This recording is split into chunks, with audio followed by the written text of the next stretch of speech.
In Lisa's kitchen, the knife block was always neatly arranged, each blade in its proper place.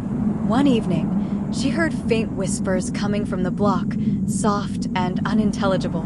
At first, she thought she was imagining things, but each night the voices grew louder, more distinct. "Use us," they hissed. One night, she found herself sleepwalking toward the block, hand outstretched toward the largest knife. The whispers grew louder in her head until, with a sharp gasp, she woke up, her hand clutching the knife, just inches from her own throat.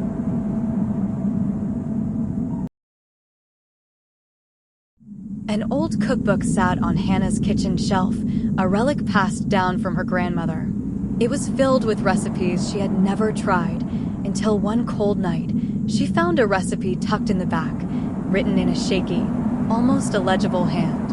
It was for a stew, but the ingredients were strange. 1 ounce of sorrow, 2 drops of regret.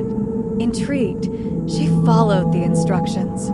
As the stew simmered, the smell became unbearable, like rotting flesh. That night, the pot bubbled over with a thick, black smoke, and Hannah swore she could hear her grandmother's voice begging her to stop.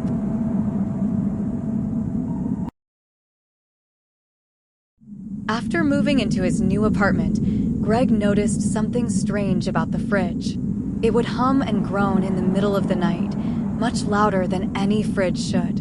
One evening, curious, he opened it during one of its groaning fits, and inside he found something horrifying, raw meat, but not the kind he had bought.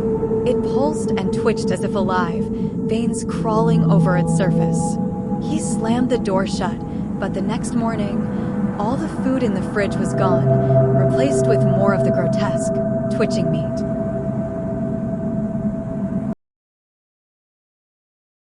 Sarah loved to bake, spending hours creating delicious treats in her kitchen. But recently, something had felt off about her oven. Every time she preheated it, she swore she heard faint growling sounds from inside.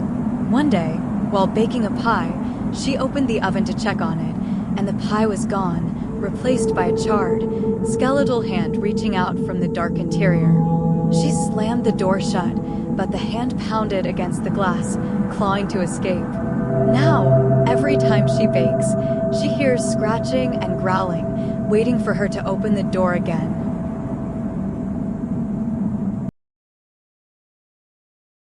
After years of use, Emily's wooden cutting board was worn but still serviceable. One day, while chopping vegetables, she noticed a strange dark stain on the wood. No matter how much she scrubbed, the stain wouldn't come out. Over the next few days, the stain grew, and strange shapes began to form, dark outlines of faces, their expressions twisted in agony. Each night, the faces seemed to shift, their mouths silently screaming. The final night, Emily woke up to find the cutting board in her bed, the faces now staring directly at her, their eyes full of hatred.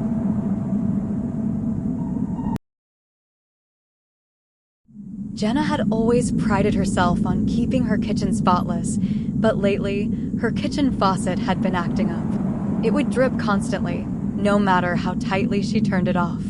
One night, she woke to the sound of rushing water and found the kitchen flooded, the faucet gushing water uncontrollably. But the water wasn't clear, it was thick, dark, and smelled of decay. As she backed away, she saw something moving in the water, small, pale hands reaching out from the depths of her sink, trying to pull her in.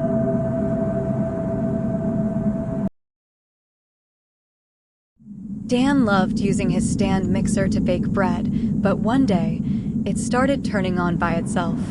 He'd come into the kitchen to find it whirring at full speed, batter flying everywhere. At first, he thought it was just a short circuit, but then it started mixing when it was unplugged.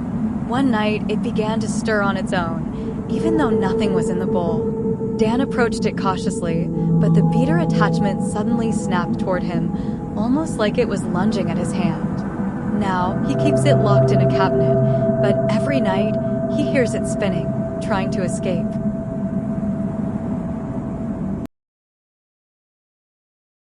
Maria found an old apron at a thrift store, faded but with a quaint, vintage charm. She wore it proudly while cooking, but soon strange things began to happen. The food she prepared turned out too perfectly, cakes rose to impossible heights, soups tasted better than anything she'd ever made.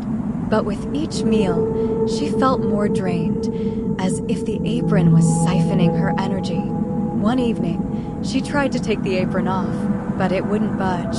The strings tightened around her waist, and she heard a voice whisper in her ear, "You belong to the kitchen now."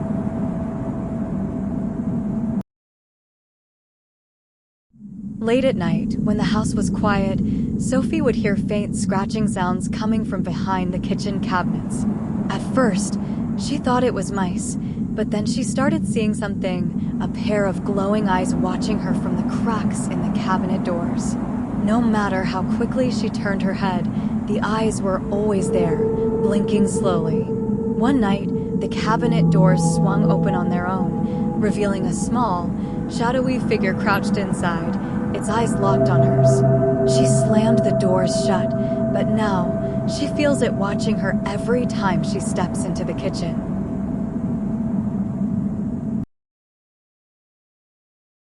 Jake found an old recipe book in his grandmother's attic, filled with handwritten instructions for meals he had never heard of. Every recipe seemed tailored to his exact cravings, even ones he hadn't realized he had. The food was always delicious, but soon he noticed something strange. Each time he cooked, the book would turn to a new page on its own. One night, it flipped to a page titled "The Final Meal." The ingredients listed were disturbingly familiar: his own name, his birth date, and the words, "to be prepared at midnight." Jake hasn't opened the book since, but he can feel it calling to him.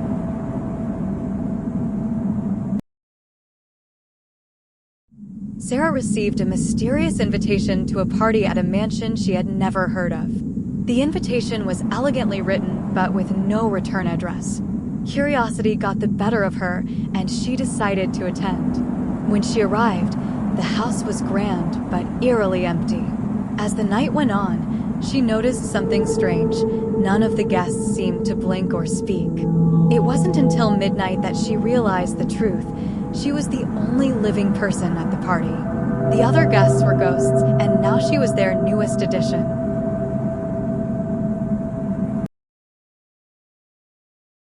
Jake had been partying all night at a wild underground rave. The music was loud, the lights blinding, and the drinks endless. But when he tried to leave, he couldn't find the exit.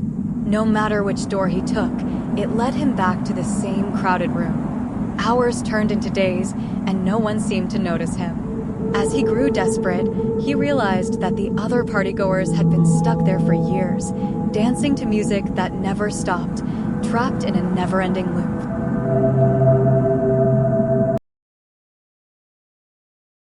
For Halloween, a group of friends decided to throw a party in an abandoned house rumored to be haunted. As the night went on, they noticed strange things happening. Lights flickering, footsteps echoing from empty rooms, and the feeling of being watched. They laughed it off until one of their friends vanished. They searched the house, but he was nowhere to be found. The next morning, they found his shoes and phone outside the house, but there was no sign of him. Every year since, the house hosts a party, and every year, someone disappears.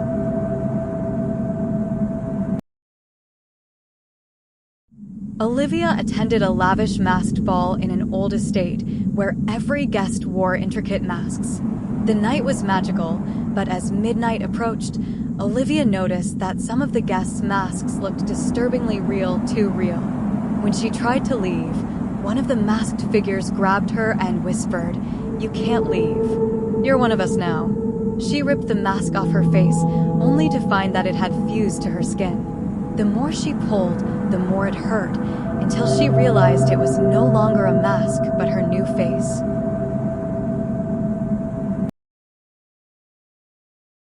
At Tim's 30th birthday party, his friends joked about how he was getting old. Laughing, he made a wish on his cake to stay young forever. The next morning, Tim woke up feeling different. His reflection in the mirror was still the same, but everyone around him had aged. His friends, his family, they all became older with each passing day. By the end of the week, he was the only young person left, surrounded by withering figures. He had gotten his wish, but at the cost of everyone else.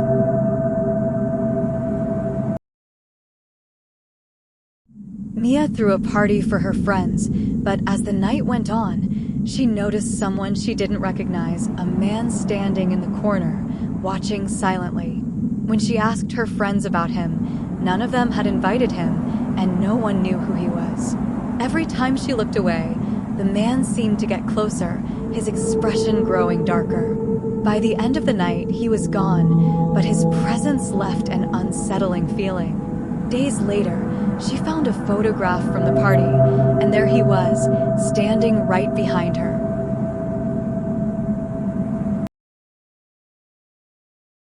At a New Year's Eve party, the crowd gathered to count down to midnight. As the clock struck 12, everyone cheered, but the lights flickered, and the room went dark for just a moment. When the lights came back on, one person was missing. No one could explain what happened. The next year, at the same party, it happened again. Another person vanished at midnight. Now, it's a tradition. Each New Year's Eve, someone disappears as the clock strikes 12, never to be seen again.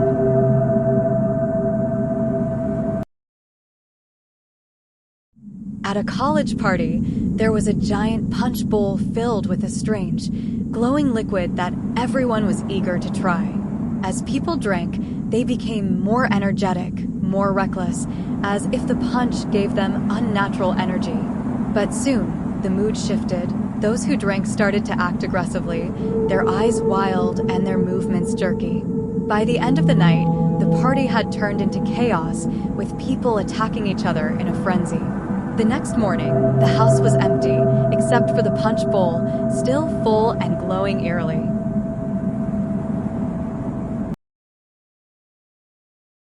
A group of friends decided to throw a blackout party, where all the lights were turned off and everyone had to find their way through the house in darkness. It was all fun and games until they realized that someone else was in the house, someone who wasn't invited. In the pitch-black darkness, they could hear footsteps that didn't belong to any of them, a low breathing sound coming from the corners.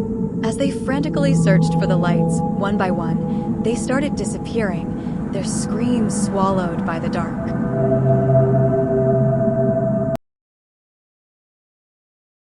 At a silent disco party, everyone danced with wireless headphones, enjoying the music privately. But as the night wore on, the music in the headphones changed. Instead of upbeat tracks, the guests started hearing strange whispers, voices calling their names, urging them to come closer. Some took off their headphones, but the voices persisted, now whispering directly into their ears. Soon, the music was replaced entirely by a low, eerie hum, and those who didn't take off their headphones began to dance erratically, as if possessed. By the end of the night, half the party had disappeared, leaving only their headphones behind.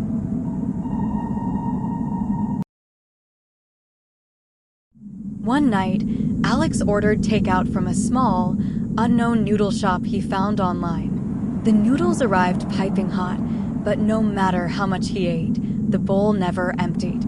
Full to bursting, he tried to stop, but the smell was intoxicating, compelling him to take bite after bite. The noodles seemed to slither on their own, wrapping around his fork. By morning, the bowl still wasn't empty, and Alex was found unconscious, noodles coiled around his throat like a noose.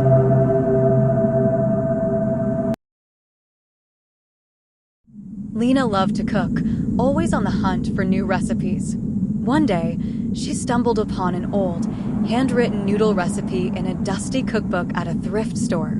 The instructions were odd, calling for strange, unfamiliar ingredients like essence of sorrow and a pinch of regret.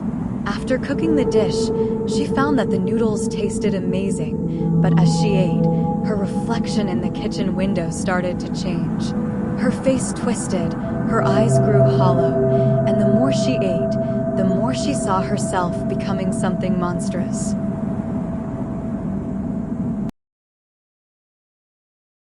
On a rainy night, Jared took a detour and found a cozy noodle shop on a quiet street. He entered, grateful for the warmth. The place was empty except for the old chef behind the counter. Jared ordered a bowl, and the noodles were delicious, better than any he'd ever had. When he asked for the shop's name, the chef smiled eerily and pointed to the door. The next day, Jared returned to find the street, but the noodle shop was gone. When he asked around, the locals swore that no such place had ever existed.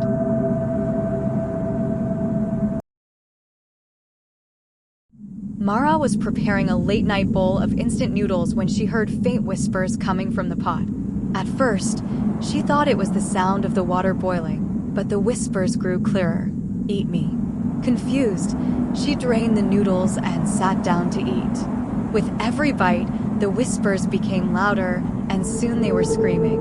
Terrified, Mara threw the bowl across the room, but the noodles slithered back toward her, dragging themselves across the floor, still begging to be eaten.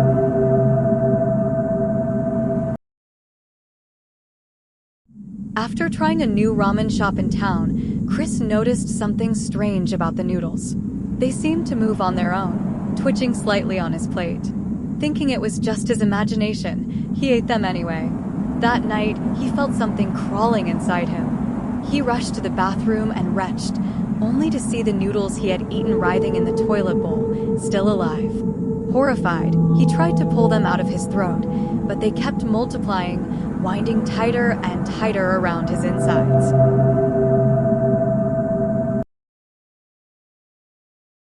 Tom had always prided himself on being able to finish massive food challenges, so when a local noodle shop offered a bottomless bowl contest, he was the first to sign up. The rules were simple: eat until you can't anymore, and the meal is free. Tom devoured bowl after bowl, but something was wrong. The more he ate, the hungrier he became. His stomach never felt full, and soon, his hunger turned into an insatiable craving. By the end of the night, Tom wasn't eating because he wanted to win. He was eating because he couldn't stop.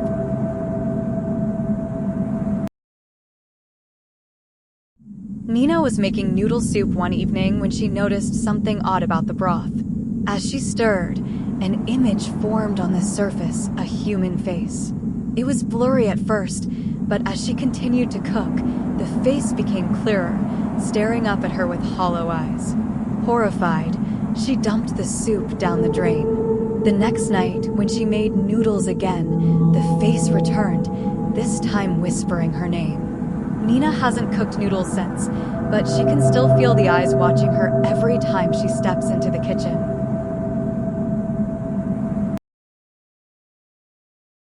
Mike loved ordering noodles from his favorite late-night spot, and one evening, he received a strange text: "Try our new endless noodle box." Thinking it was a gimmick, he ordered it. When the delivery arrived, the box was massive. Mike opened it, and the noodles looked normal until he started eating.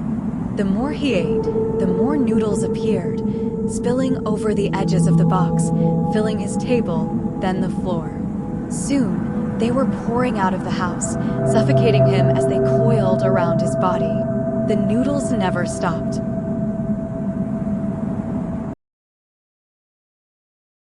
Claire worked at a ramen shop where the chef was famous for his secret recipe.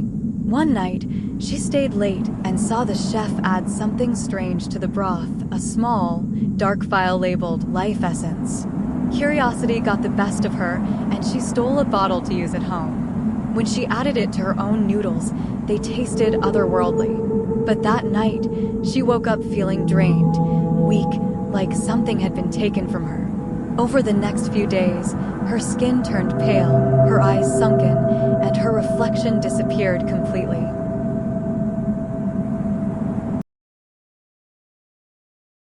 In a small village, there was a legend about a noodle cart that only appeared at midnight.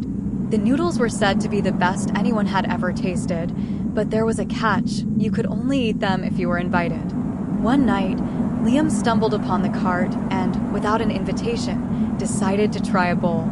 The vendor warned him, but Liam insisted. The noodles were exquisite, but as he walked home, he felt strange. By morning, his skin had turned gray and his body began to rot. He had eaten the food of the dead, and now the grave was calling him.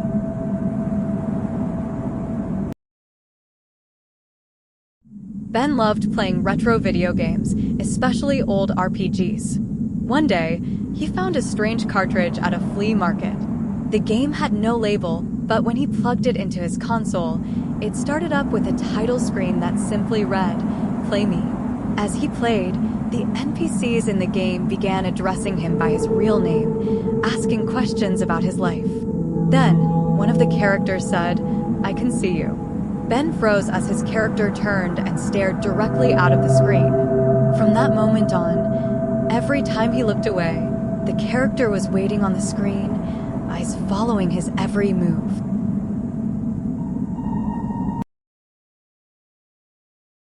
Sam was obsessed with an old online multiplayer game that had been shut down for years. But one night, while browsing forums, he found a server still running the game. Excited, he logged in, only to find the map eerily empty except for one player, a user with the name The Watcher. The player followed him around the map, never speaking, just staring. Then the whispers started. In the chat box, messages appeared. "I'm right behind you." Sam turned around in his chair, but no one was there. The messages kept coming, even after he logged out.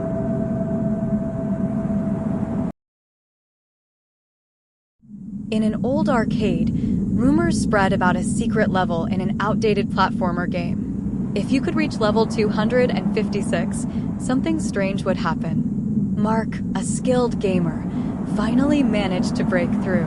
But instead of a regular level, the screen flickered, and an image of a dark, eerie room appeared. Suddenly, the game character stopped responding to his controls and began moving on its own. It walked toward a figure standing in the corner of the room. As the screen went black, Mark felt a cold breath on the back of his neck.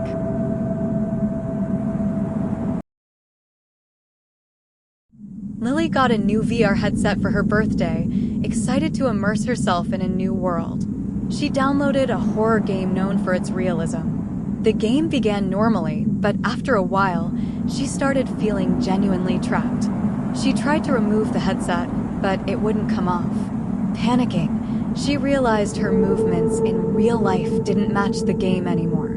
Hours passed, and when her family finally found her, she was lying on the floor, eyes wide open, headset still on. They couldn't wake her up. She was stuck, lost in the virtual world forever.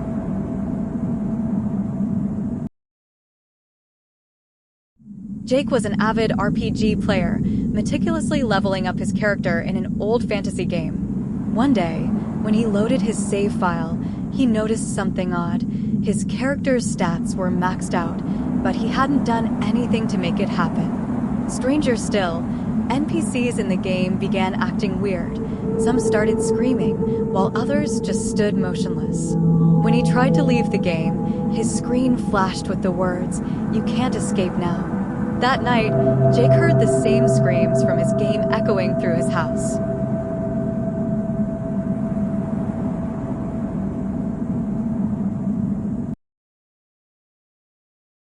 Drew bought an old console at a yard sale for a cheap price. The seller looked nervous, saying it had bad energy. Drew ignored the warning and set it up at home. When he turned it on, strange things began happening. The games would glitch, showing disturbing, distorted faces and eerie sounds. At night, Drew swore he heard the console turning on by itself, the controller vibrating with no one touching it. One evening, after hearing a loud crash, he found his TV screen cracked, the console sitting in the middle of the room, still plugged in.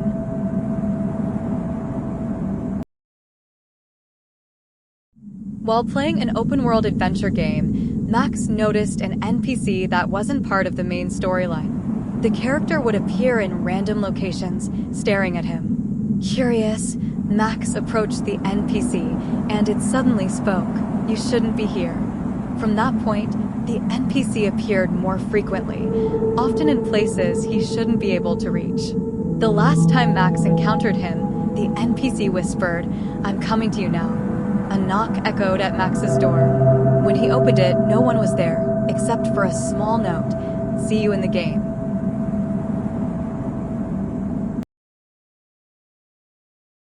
Ellie downloaded a free mobile game that seemed innocent enough, a puzzle game with bright, cheerful graphics. But as she progressed, the puzzles began incorporating details from her personal life. At first, it was minor, her name, her favorite color, but then it started revealing deeper secrets, things no one could know, not even her closest friends. One puzzle even included a photo of her bedroom, taken from inside the room. Terrified, she deleted the app, but it kept reappearing on her phone, each time with a new, more disturbing secret.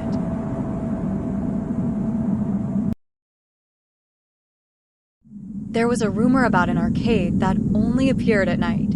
No one knew its exact location, but if you wandered the streets after midnight, you might stumble upon it. Jake and his friends found it one night, tucked away in a dark alley. The games were old but captivating, with a strange, hypnotic quality. As they played, they noticed something off. None of the arcade machines had power cords. When they tried to leave, the doors wouldn't open. The games demanded they keep playing, but with each level they completed, they felt more drained, as if the machines were feeding off their energy.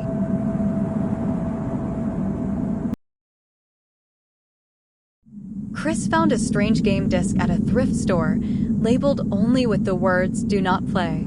Ignoring the warning, he popped it into his computer.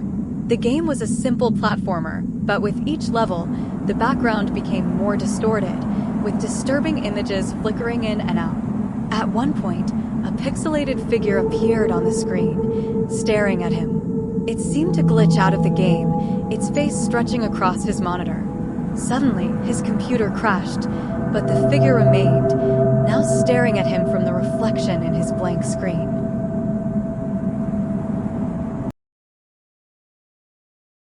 David worked at a bank that had been around for over a century. One night, he was asked to stay late to help with a vault inspection. As the massive door creaked open, a chilling draft swept through the room. Inside, he found not just old safety deposit boxes, but strange items, rusty keys, faded photographs, and a notebook with the words "Do not open" scrawled across the cover. Against his better judgment, he opened the notebook. The last entry read, "I'm still in here. Don't let me out." That's when the vault door slammed shut, and David heard a voice whisper from the darkness.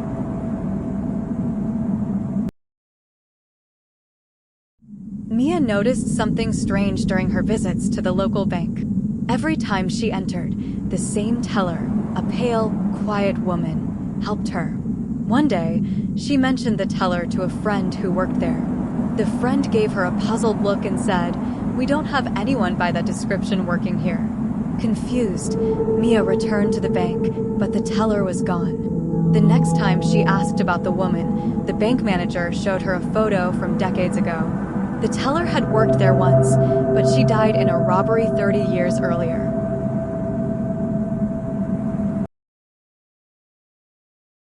Late one night, James withdrew cash from an ATM outside a quiet, isolated bank. As the machine spit out the money, he heard a faint whisper coming from the speaker. "Help me." At first, he thought it was a glitch, but the voice grew more desperate. "I'm trapped behind the machine." The voice continued, pleading for him to free it. When James returned the next day to investigate, he found a news article about a man who had gone missing in the area, last seen near that very ATM.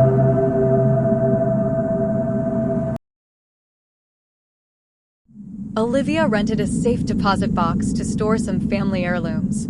After her first visit, she started hearing a faint tapping noise in her home at night. It grew louder each day until it seemed to echo through her head. One night, unable to bear the noise any longer, she returned to the bank after hours, breaking in to open her box. Inside, she found a note she had never placed there. "You opened the door. Now you can never close it." The tapping stopped, only to be replaced by a voice calling her name.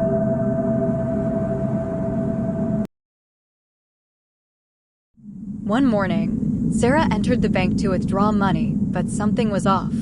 The line was longer than she had ever seen, stretching all the way to the entrance.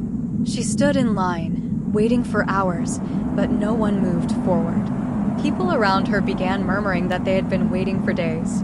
Soon, Sarah noticed something else. Some of the people in line didn't look quite human. Their faces were pale, their eyes vacant.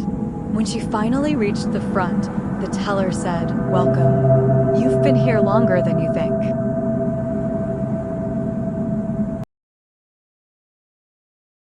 Marcus logged into his bank account one evening and noticed a new transaction, $0.00, sent to an account labeled unknown. He thought it was a glitch until the next day, when the amount deducted grew to $1, then $2, increasing every day. He called the bank, but they insisted there was no error. The withdrawals continued, the money disappearing into the unknown account. As the amount grew, he began receiving strange phone calls, with a static-filled voice on the other end whispering, "You're next."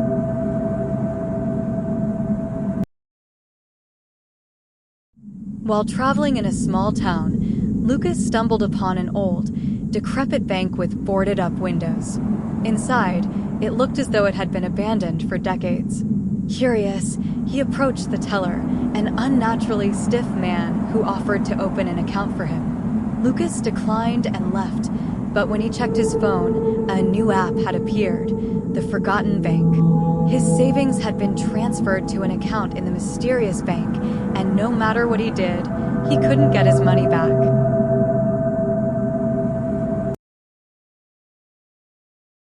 Anna worked as a night security guard at a large bank. One evening, while checking the surveillance cameras, she noticed an old man making a withdrawal from the ATM inside the bank lobby. But there was something wrong. The lobby was locked, and no one should have been there. She rushed to the lobby, but when she arrived, it was empty. When she reviewed the footage again, the man was gone. Later, she learned that a customer who looked exactly like the man in the footage had died a year ago, after making his last withdrawal at that same ATM.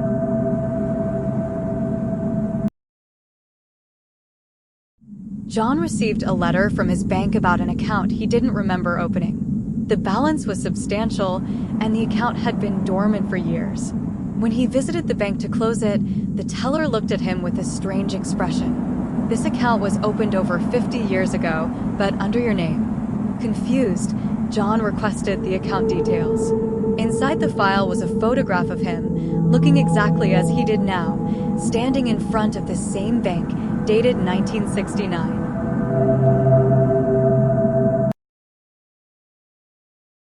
Timothy noticed something odd whenever he walked into his local bank. The walls seemed to hum, and the air felt heavy. One day, as he was withdrawing cash, the bank doors locked themselves, trapping him and a few others inside. The building seemed to breathe, the walls pulsing as if they were alive. Desperate, Timothy tried to escape, but the tellers simply smiled, their eyes blank. "The bank requires a deposit," one of them whispered. "And this time, it's your soul."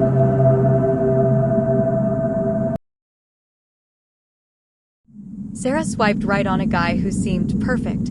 Same interests, favorite books, even the same weird obsession with obscure indie bands. They matched instantly, and the conversation flowed like they'd known each other forever. But as they talked, she realized something chilling. He knew things about her that she hadn't shared on her profile. When she asked how he knew her high school or her family's dog's name, he replied, "Because we met before. You just don't remember yet."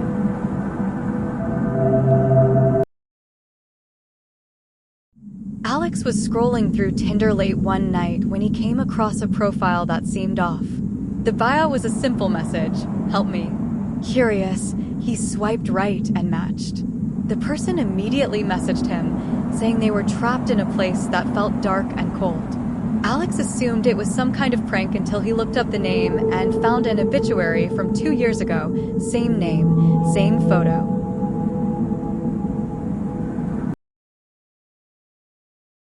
Emily matched with a guy whose photos wouldn't load properly. Instead of the usual images, they appeared distorted, with parts of his face blurred or missing. When she asked about it, he said it must be a glitch. They arranged to meet at a cafe, but when he arrived, she froze. His face was exactly like in the photos, distorted, missing parts.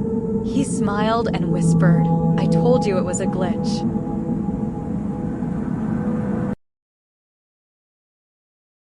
Josh started talking to a girl on Tinder who never seemed to be online when he messaged her.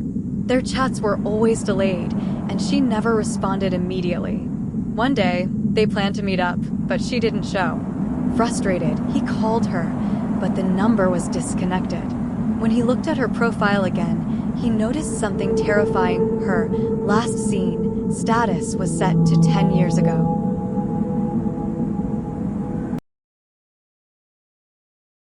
Rachel matched with someone who looked oddly familiar. The more they talked, the more she realized why. It was her, down to the last detail. The profile picture, bio, even the quirky things she would say were identical to her own. When she confronted the other person, they replied, "I'm your replacement."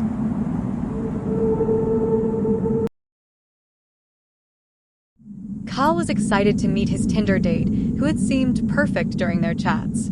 She was beautiful, funny, and smart. They met up for drinks, but halfway through the evening, she excused herself to use the bathroom. She never came back. When he checked his phone, her Tinder profile had vanished. No messages, no trace. When he asked the bartender if she'd seen his date, the bartender looked confused. "You've been sitting here alone the whole time."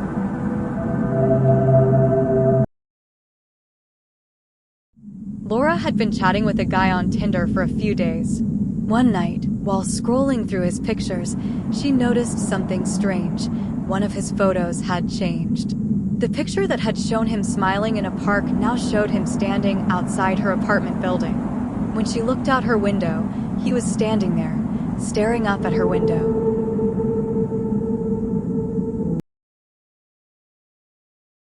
Sam swiped right on a girl who seemed cool, but when they matched, something weird happened. Every time he closed the app, his phone would buzz with a new message, always from her. The messages were desperate. "Don't leave. Talk to me. I'm lonely." Sam tried to block her, delete the app, even turn off his phone, but the messages kept coming. Then one night, she sent a picture. It was of him, asleep in his bed.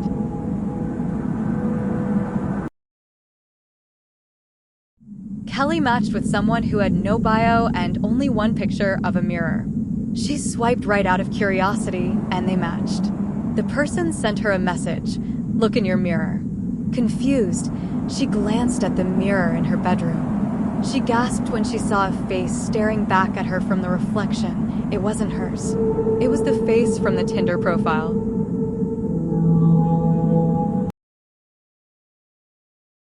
Jake was matched with a girl who had an odd bio. Time is ticking. When he asked about it, she said it was a joke. But after a few days of chatting, her messages became strange. She started counting down 5 days, 4 days, 3 days. When he asked what the countdown was for, she replied, "You'll see." On the final day, Jake heard a knock on his door. When he opened it, no one was there, except for a note. 0. You're next.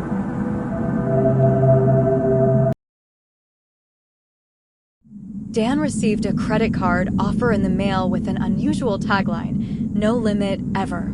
Tempted by the promise, he signed up.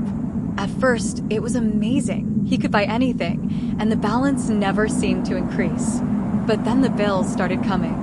Instead of amounts, they contained cryptic symbols and strange phrases like, "You owe more than you know." When he called customer service, the voice on the other end whispered, "You've already spent your soul."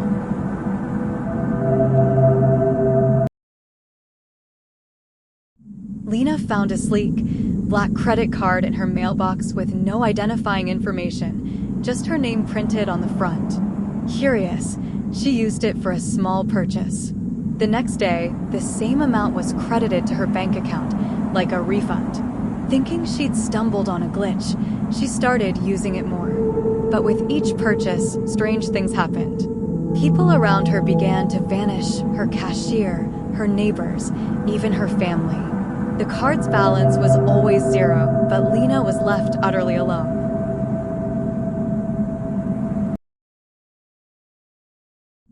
Peter noticed an unusual charge on his credit card bill, $6.66, at a place called the Devil's Denver.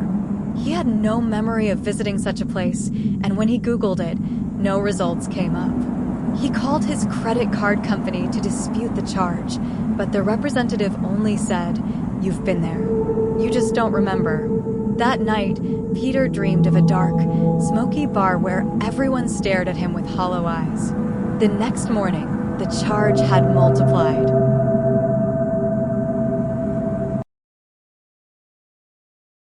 Samantha's credit card expired, and she tossed it into the trash without thinking twice. A week later, she received a notification of a new charge on the expired card. She checked her wallet, but the old card was gone. More charges started to appear, each one at stranger locations: Underworld Cafe, Shadow Market. When she called the bank to report the fraud, they told her the card had never expired. As she looked at the new charge, her heart stopped. Your soul, one purchase.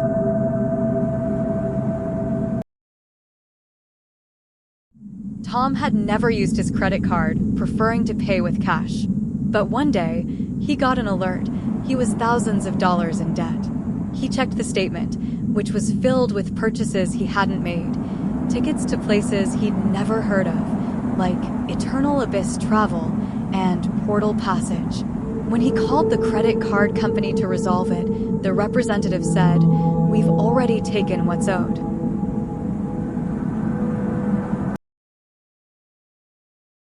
Lucy's credit card bills were always higher than expected, even though she hadn't made any large purchases. When she looked closer, she noticed small, recurring charges labeled Other. At first, it seemed like a mistake, but the charges kept increasing. When she called customer service, the representative seemed confused. "We don't have a record of those charges," they said. The next day, the charges disappeared, along with Lucy's reflection in the mirror.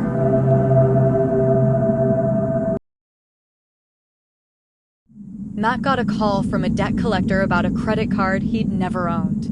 They demanded immediate payment or threatened to come to his home. Matt ignored the calls until one night, a knock sounded at his door. Standing outside was a tall man in a black suit, his face obscured by shadows. "We're here for the debt," the man said, extending a hand. When Matt refused, the man smiled, and his face contorted into something monstrous. "You're the payment."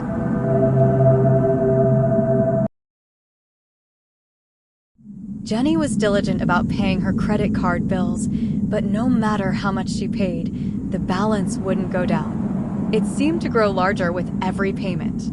Desperate, she called the credit card company, only to be transferred to an agent who sounded inhuman. "You can't escape," the voice hissed. "Every dollar you pay is another year of your life." When she hung up, the interest on her debt spiked, and her hair had started to turn gray.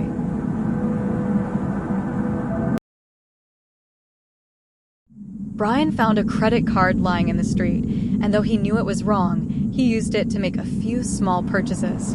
Each time, the card worked flawlessly. But after a week, strange things started happening. His phone rang constantly, with no one on the other end.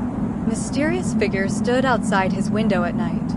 When he tried to return the card, a message appeared on his phone. "You owe a life. Pay up."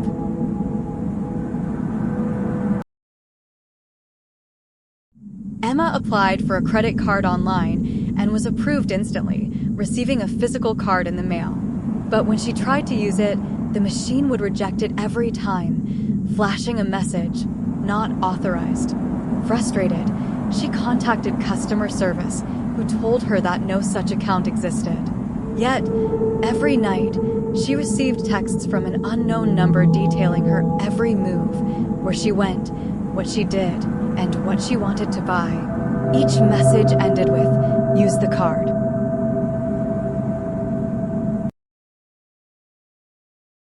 Emily bought an old leather wallet from a street vendor. The seller said it had character, but when she opened it, a photo of a man she didn't recognize was inside. Shrugging it off, she put it aside. But over the next few weeks, She started seeing the man from the photo everywhere, on the street, at her work, even outside her apartment. One night, she found a new photo in the wallet. This time, it was of her.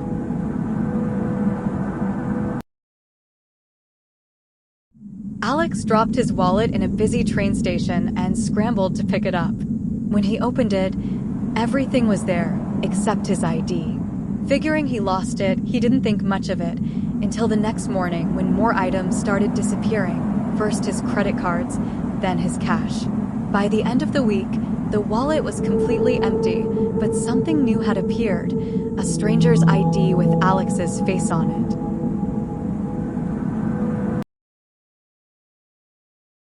Diana bought a vintage wallet at a flea market, only to find that every time she opened it, a different personal memory slipped away. First small things like her favorite childhood game, then bigger ones like her high school graduation. She tried to throw the wallet away, but every time, it reappeared in her bag, leaving her more hollow inside, until she barely knew who she was.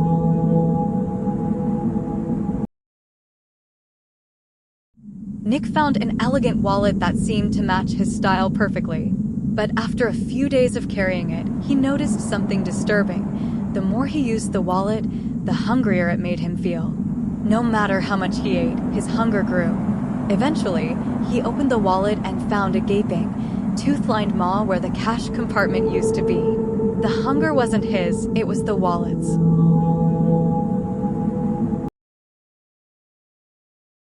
Mia found a wallet stuffed with money in the back seat of her Uber. There was no ID, so she pocketed it. That night, she had horrible nightmares of dark figures watching her from the shadows. The next day, the cash felt heavier, like it was dragging her down. As the days passed, people around her began suffering misfortunes, car crashes, break-ins, freak accidents.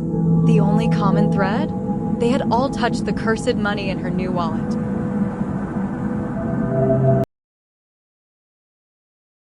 Tom found a worn leather wallet on the sidewalk. It was completely empty, not even an ID or cash inside, but he kept it anyway. That night, he heard whispers coming from it. He tried to ignore it, but the next morning, his bank account had been drained. Confused, he checked the wallet again and saw something new inside, a photo of himself sleeping with the words "You owe" scratched beneath.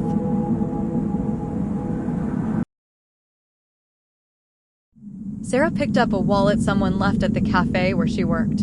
It had no ID, but a folded note that said, "Find me." She tried to ignore it, but strange occurrences started happening. Lights flickered, and shadows moved on their own. Eventually, she decided to throw the wallet away. The next morning, it was back in her bag with a new note. "I'm closer now."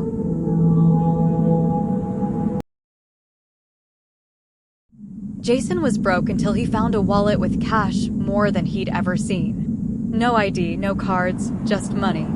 He used it to pay bills, buy food, even splurge a little. But after every purchase, the wallet refilled itself. It seemed too good to be true, until the day he opened it and found something else inside, a slip of paper with his name and a date. The date was tomorrow.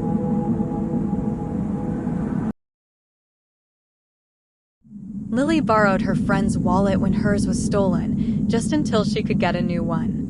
But after a few days, she started noticing things missing from her life. Her favorite book, a bracelet her grandmother gave her, even family photos. Each time something disappeared, she'd find a small piece of it inside the wallet. When she tried to return the wallet, her friend was nowhere to be found, gone, as if she never existed.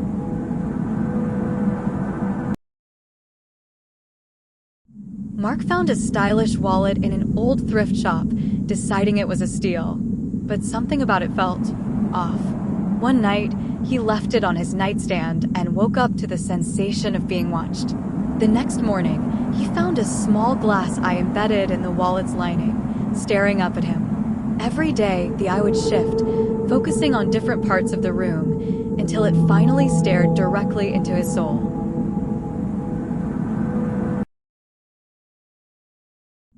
Jacob found a crumpled $100 bill on the sidewalk. Ecstatic at his luck, he spent it on groceries and gas. But the next morning, the same $100 bill appeared on his kitchen counter as if it had never been spent. The moment he picked it up, a terrible chill ran down his spine. The people he had bought from began to disappear, first the cashier, then the gas station attendant. Each time, the bill returned to him, blood-stained and heavier, until he was the last one left.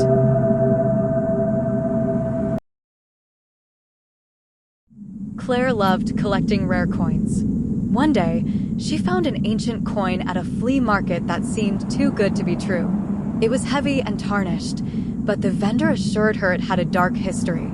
That night, Claire awoke to the sound of metal scraping against her bedroom floor. She saw the coin, now clean and shining, rolling toward her bed. The next morning, her hands were stained with blood she couldn't explain.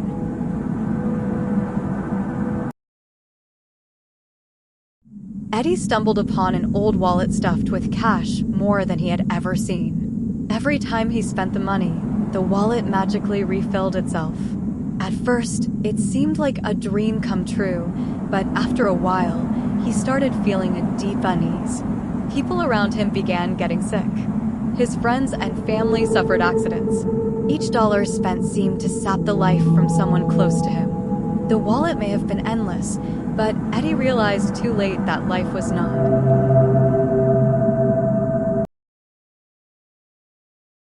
Sarah received some change after buying a coffee and noticed something strange about one of the bills. The face on the bill looked wrong. The portrait seemed to follow her, eyes flickering with life when she wasn't looking. That night, as she stared at the bill under the dim light, the face on it moved and whispered, "I'm watching you." The next morning, every dollar in her wallet had the same face, staring with silent, accusing eyes.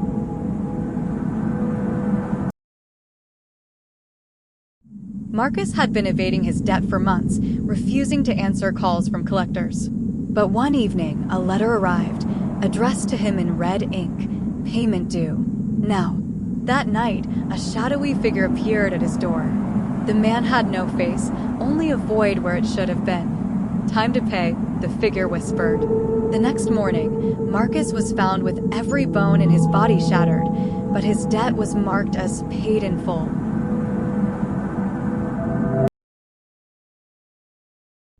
John was desperate for cash, so he agreed to print counterfeit bills for a shady dealer. The bills looked perfect until he handed them over. Suddenly, the people he gave them to began screaming, clutching their heads as if in agony. When John tried to stop using them, the bills reappeared in his wallet, no matter how many times he threw them away. The bills themselves began to glow at night, whispering for more victims.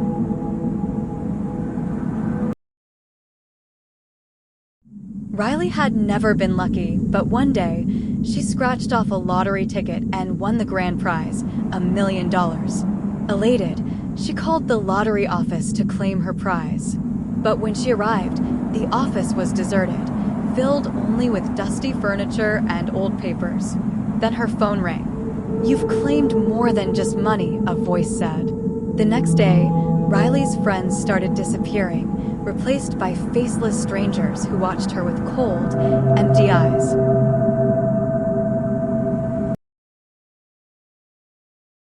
Henry inherited an old, dusty coin from his great-uncle. He was told it brought wealth, but at a price. Laughing off the warning, Henry carried the coin in his pocket. Soon, he began finding gold coins everywhere he went, in his car, on his pillow, even in his food. His bank account swelled, but so did his paranoia. At night, he heard whispers. The debt must be paid. One morning, Henry woke up to find his reflection missing from every mirror.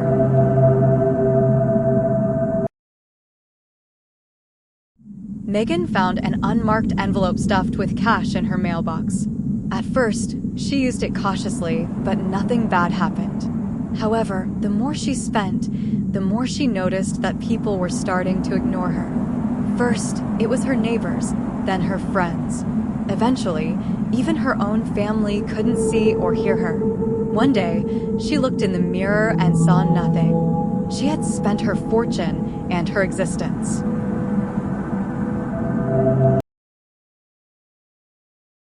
Tom's bank sent him a notification about a new account under his name. The strange thing was, he hadn't opened one. When he went to the bank to investigate, the teller directed him to a dark, unused part of the building.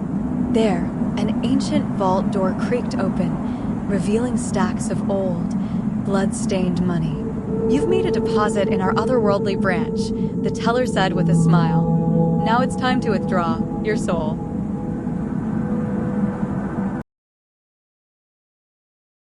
There was a legend in the village about a man who could turn anything he touched into gold.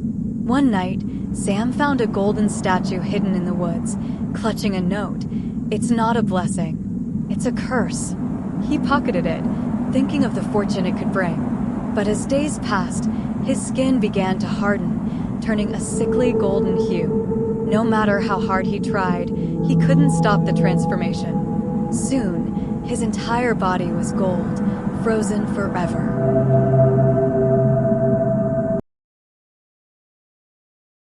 Tom found an old gold watch in an antique shop, dirt cheap.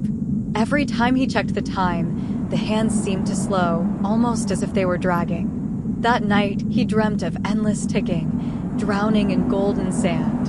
When he awoke, the watch was ticking louder, and his reflection in its surface showed him growing older. The more he wore it, the faster time passed, until one day, he looked in the mirror and saw nothing but dust.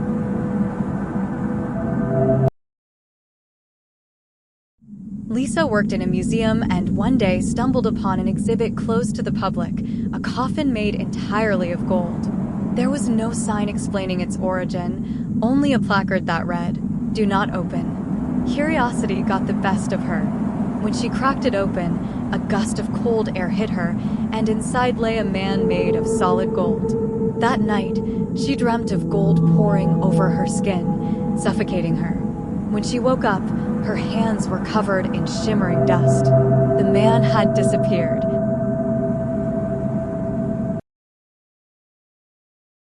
Alex found an ancient gold coin while metal detecting in an old battlefield. That night, he kept hearing whispers in a language he couldn't understand. The next morning, the coin had embedded itself into his skin, burning like fire. Desperate to remove it, he tried cutting it out, but it kept reappearing. The whispers grew louder, now commanding him to do terrible things. Every time he refused, the coin grew hotter, searing his flesh.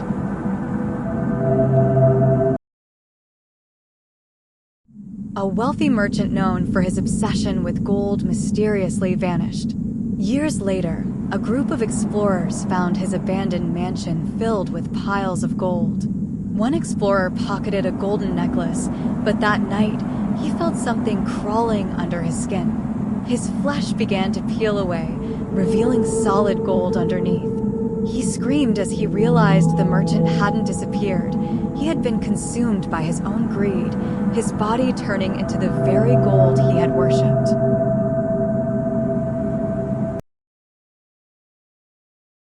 A small town was said to be cursed by an ancient artifact, a gold ring that could grant infinite wealth.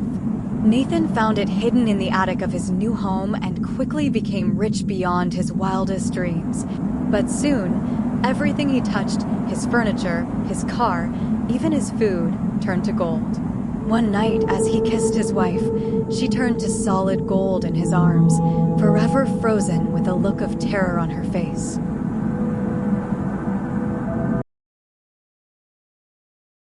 Sarah bought a beautiful gold necklace from a traveling vendor. That night, she began seeing flashes of gold in the corners of her vision. At first, she thought it was her imagination, but soon, she couldn't escape the sight of golden eyes watching her from the darkness. One night, she awoke to find herself standing in front of a mirror, her eyes glowing gold, and her reflection grinning back at her, a reflection she couldn't control.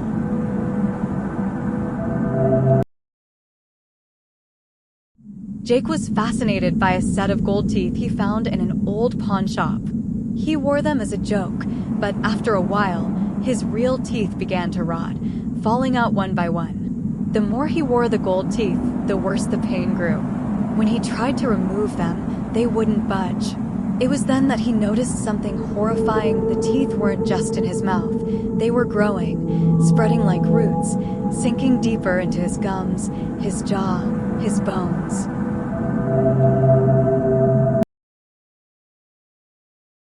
A small town near a lake rumored to be filled with gold attracted treasure hunters from all over. One by one, they disappeared.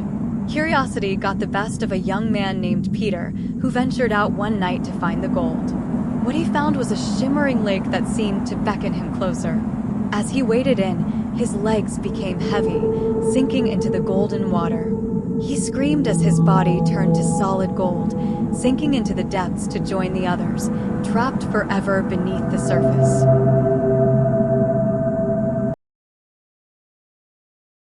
Ethan struck gold in an old mine that had been abandoned for centuries. As he dug deeper, he found veins of pure gold that seemed almost too easy to extract. But the deeper he went, the more the walls seemed to close in, whispering to him. One night, while digging, he uncovered a human skeleton wrapped in gold chains. The whispers grew louder, begging him to stop. But it was too late. The walls caved in, trapping him inside, his body slowly turning to gold as the mine claimed him forever.